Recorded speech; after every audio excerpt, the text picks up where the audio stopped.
बिहार विधानसभा चुनाव के नतीजे तो कल आने वाले हैं, लेकिन महागठबंधन के नेता तेजस्वी यादव आज से ही सोशल मीडिया पर ट्रेंड कर रहे हैं और वे आज से ही सीएम ऑफ बिहार बन गए हैं। दरअसल तेजस्वी यादव का आज 31वां जन्मदिन है और कल बिहार चुनाव की काउंटिंग है। ऐसे में तेजस्वी समर्थक आज से ही उन्हें राज्य का सीएम बता रहे हैं। आपको बता दें कि बिहार चुनाव के बाद हुए एग्जिट पोल्स में ज्यादातर में महागठबंधन की सरकार की भविष्यवाणी की गई है। बिहार की राजधानी पटना की सड़कों पर तेजस्वी यादव के भावी सीएम वाले पोस्टर भी लग गए हैं। पटना की सड़कों पर तेजस्वी को जन्मदिन की शुभकामनाएं देते हुए पोस्टर लगे हुए हैं। कई पोस्टर्स में उन्हें बिहार का भावी सीएम बताया गया है। सोशल मीडिया पर सीएम ऑफ बिहार ट्रेंड कर रहा है। आपको बता दें कि तेजस्वी महागठबंधन के सीएम पद के उम्मीदवार भी हैं और अगर महागठबंधन बिहार चुनाव में जीतती है तो उनका सीएम बनना तय है। तेजस्वी ने पूरे प्रचार के दौरान रोजगार और बदलाव का मुद्दा उठाया है और उनके कोर वोटर के साथ साथ युवा वोटरों का भी समर्थन उन्हें मिलता दिख रहा है। वायु प्रदूषण की आशंका को देखते हुए पूरे एनसीआर में पटाखों की बिक्री पर प्रतिबंध लगा दिया गया है। नेशनल ग्रीन ट्रिब्यूनल ने एक आदेश में कहा कि जिन शहरों में एम्बिएंट एयर क्वालिटी मॉडरेट है वहां सिर्फ ग्रीन पटाखे ही बेचे जा सकते हैं। एनजीटी के इस आदेश के साथ ही गुड़गांव, नोएडा, गाजियाबाद, फरीदाबाद में भी पटाखों की बिक्री पर प्रतिबंध लागू हो गया है। हरियाणा सरकार ने 2 घंटे पटाखे जलाने की छूट दी थी, जिसके बाद से कंफ्यूजन की स्थिति थी कि यह छूट गुड़गांव में मिलेगी या नहीं। देश के जिन राज्यों में एम्बिएंट एयर क्वालिटी खराब की श्रेणी में बनी हुई है, उन राज्यों और देश में भी 9 नवंबर की मध्यरात्रि से लेकर 30 नवंबर की मध्यरात्रि तक पटाखों के इस्तेमाल और बिक्री पर प्रतिबंध से जुड़ा एनजीटी का आदेश लागू होगा।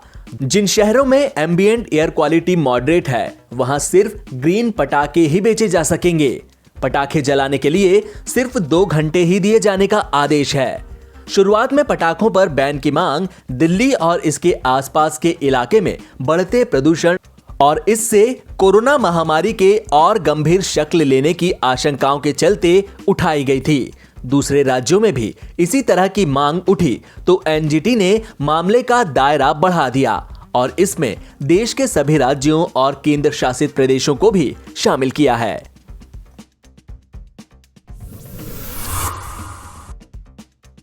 भारत में कोरोना वायरस के 45,903 नए मामले सामने आने के बाद देश में संक्रमण के मामले बढ़कर 85,53,657 हो गए। वहीं 79 लाख से ज्यादा लोगों के संक्रमण मुक्त होने के साथ ही मरीजों के ठीक होने की दर बढ़कर 92.56% हो गई है। केंद्रीय स्वास्थ्य मंत्रालय की ओर से सोमवार सुबह 8 बजे जारी आंकड़ों के मुताबिक देश में 490 और लोगों की मौत के बाद मृतकों की संख्या बढ़कर 1,26,611 हो गई। आंकड़ों के मुताबिक अभी तक कुल 79,17,373 लोगों के रिकवर होने के बाद मरीजों के ठीक होने की दर बढ़कर 92.56% हो गई है। वहीं कोरोना वायरस से मृत्यु दर 1.48% है। देश में लगातार 11 दिन से इलाज करवा रहे लोगों की संख्या 6 लाख से कम है। आंकड़ों के मुताबिक देश में अभी 5,09,673 लोगों का इलाज चल रहा है, जो कि कुल मामलों का 5.96% है।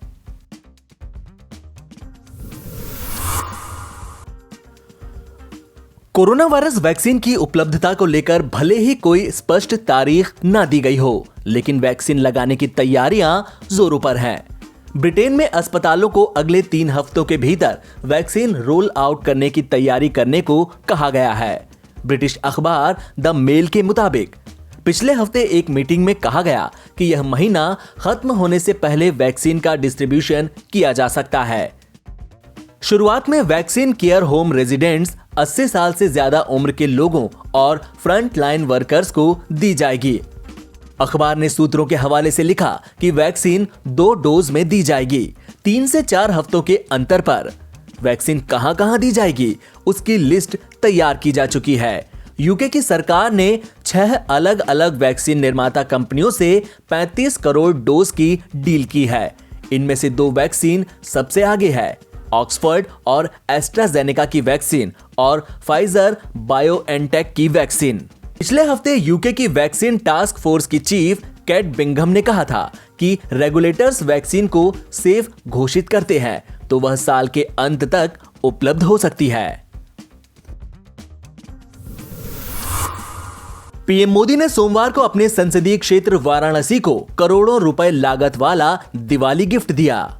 पीएम मोदी ने वीडियो कॉन्फ्रेंसिंग के जरिए काशी में 614 करोड़ रुपए की लागत वाले 37 नए प्रोजेक्ट्स का लोकार्पण किया और शिलान्यास भी किया।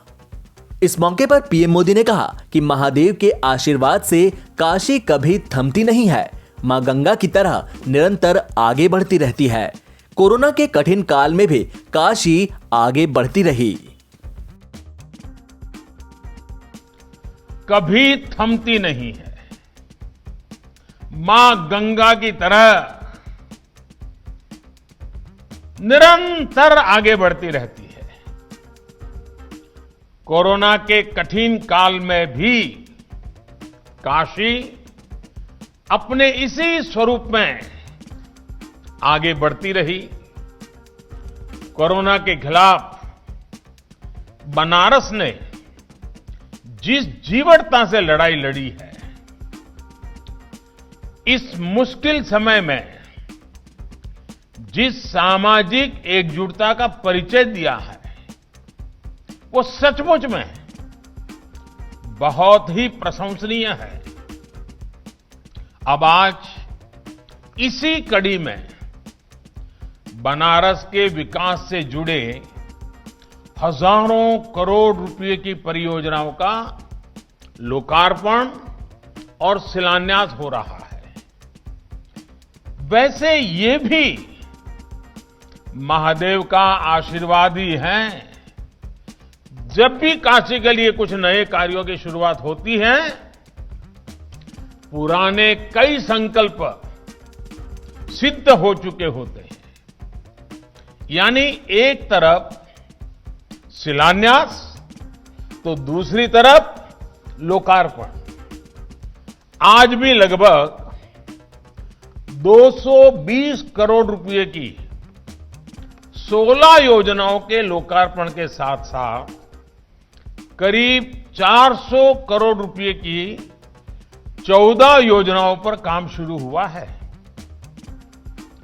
मैं सभी विकास कार्यों के लिए बनारस के लोगों को बहुत बधाई देता हूं।